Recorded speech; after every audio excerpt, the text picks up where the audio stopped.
सोना है। तो आज हम जा रहे थे वसई। तो पहले हम वसई के लिए हम गए स्टेशन, फिर हमने लोकल ट्रेन पकड़ी, फिर हम लोकल ट्रेन से उठ के गए वसई।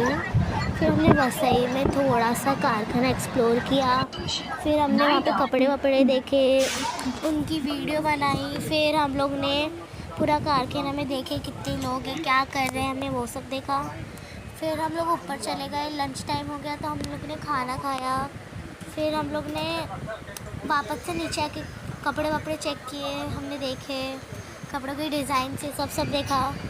फिर हम लोग थोड़ी देर ऊपर चले गए, हम लोग ने फ़ोन वोन चलाया, फिर हम थोड़ा काम किए, हमारे को जो काम सब किया। फिर थोड़ी देर बाद सब लोग को नींद आने लगी तो उन्होंने बोला चलो चलते हैं, तो फिर हम जाने लगे। फिर हमने लास्ट बार एक बार राउंड लगाया कारखाना का पूरा। फिर हम लोग गए स्टेशन, फिर हमने स्टेशन से पकड़ी लोकल ट्रेन और फिर ठीक है, ओके बाय। मोर आवाज रे भिडियोटी भल लगी निहाती जणेबे सांग माने।